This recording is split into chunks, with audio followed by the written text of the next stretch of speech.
present together in their dominant form, whether homozygous form or heterozygous form, they are going to prepare the color for the first time.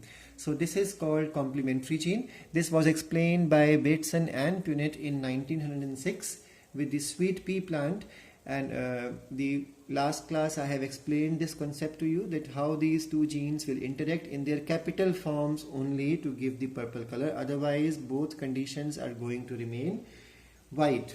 And in the F2 generation the ratio came out to be 9:7. Now in this whole concept you have to remember one thing, that the recessive gene is epistatic. That means the small c will never allow the capital P to function, because you can see here, if small c's are present, capital P is not able to express itself and purple color is not formed.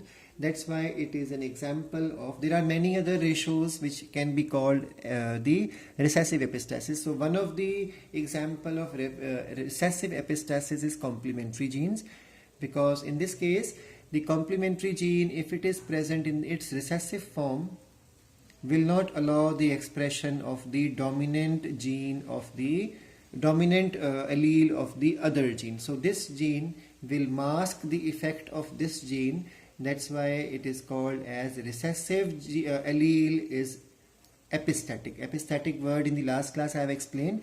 When the expression of a gene is on top, dominant, it is called epistatic, and the expression of gene is below or is recessive is called as hypostatic. So in this whole phenomenon, capital P is acting like a hypostatic gene, and as long as small c is present there, it will not be able to function.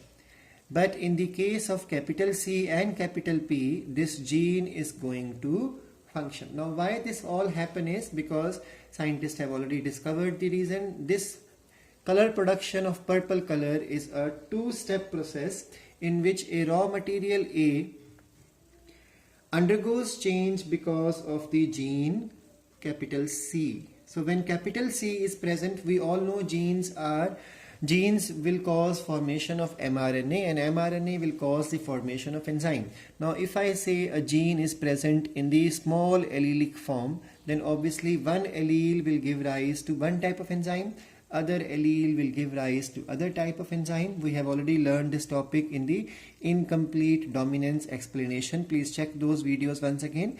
So every allele will express in a different form.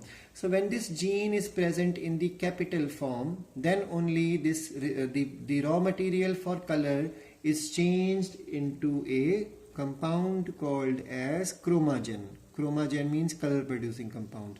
Now if the next gene is capital P, then only this chromogen will be changed into a purple color. So purple color is only possible when capital C is expressing itself and followed by capital P is expressing itself.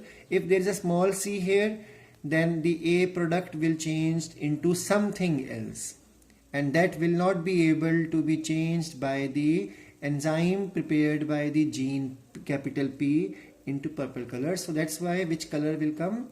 White color will come. Same manner, if a capital C is there and a chromogen is produced, but if there is a small p here, so chromogen cannot be converted into purple color by the enzyme prepared by small p.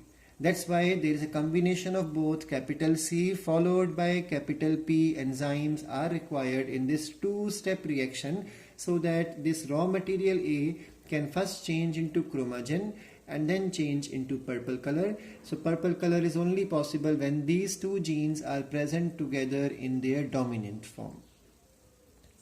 So now let's start with another type, and that is again a very easy one. There are some genes which are called as inhibitory genes.